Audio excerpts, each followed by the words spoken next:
इसके साथ ही जाति जनगणना को लेकर भी बिहार में लगातार तमाम सवाल उठाए गए थे कि जाति जनगणना कराने की घोषणा का बिहार चुनाव में क्या असर होगा। पटना जिले में 14 विधानसभा सीटों में 1700 लोगों से पूछा गया था। 30% ने माना कि एनडीए को इससे फायदा होगा, लेकिन 30% ने माना कि महागठबंधन को फायदा होगा। 31% ने माना चुनाव में कोई असर नहीं और 9% ने कहा कि अभी हम साफ तौर पर कुछ भी नहीं कह सकते हैं।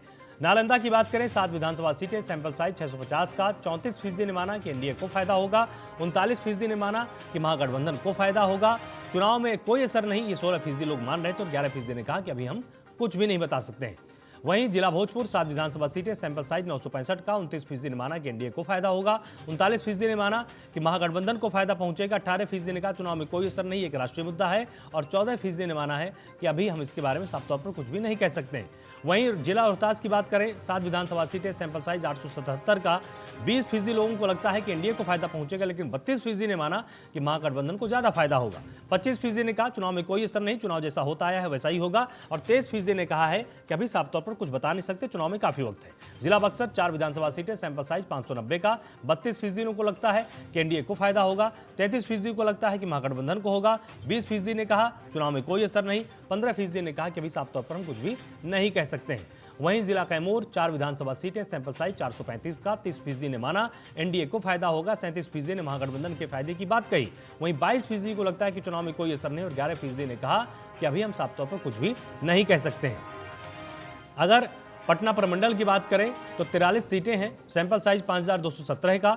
29.2% लोगों ने माना है कि एनडीए को फायदा होगा, लेकिन 35% लोगों ने माना महागठबंधन को फायदा होगा। 22% ने कहा चुनाव में कोई असर नहीं और 13.8 ने कहा कि अभी साफ तौर पर हम कुछ भी नहीं कह सकते हैं। मेरे साथ अविरल मलिक यहां पर लगातार जुड़े हुए हैं। अविरल, आपसे जानना चाहेंगे कि अगर जाति जनगणना के मुद्दे को उठाकर देखें, अगर हम शराबबंदी को देखें, तो ये दोनों आपके पक्ष में नहीं जा रहे हैं। हाँ, पहलगाम में के बाद जो भारत सरकार की कार्रवाई, उससे लोग जरूर संतुष्ट हैं। आपको क्या लगता है कितना फायदा कितना नुकसान होगा चुनाव में?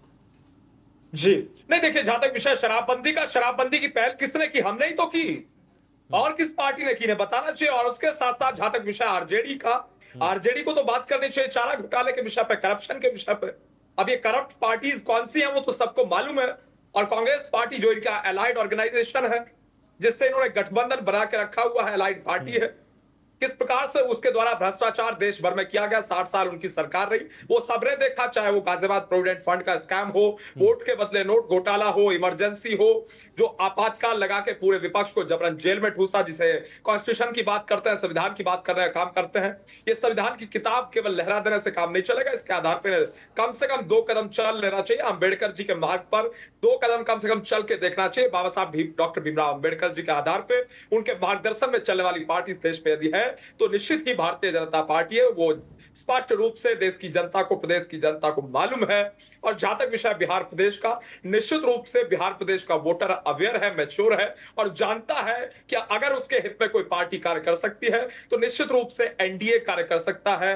और इंडिया अलायंस यदि कुछ करता है, महागठबंधन यदि कुछ करता है, तो करप्शन करता है, भ्रष्टाचार करता है, जातिवाद करता है, परिवारवाद को बढ़ावा देता है, माफिया राज, गुंडा राज को बढ़ावा दिया जाता है। लॉ एंड ऑर्डर किसी प्रकार से नहीं रहती है, वो स्पष्ट रूप से सबको मालूम है। लॉ एंड ऑर्डर एक मेजर इशू हुआ करता था बिहार प्रदेश के भीतर, लेकिन आज लॉ एंड ऑर्डर अच्छी सिचुएशन में है बिहार प्रदेश में। ये नीतीश जी के कारण है, भारतीय जनता पार्टी के कारण है, निश्चित रूप से भारतीय जनता पार्टी के प्रदेश नेतृत्व के कारण है, राष्ट्रीय नेतृत्व के कारण है। इसमें किसी प्रकार से इन्हें दो राय नहीं होना चाहिए।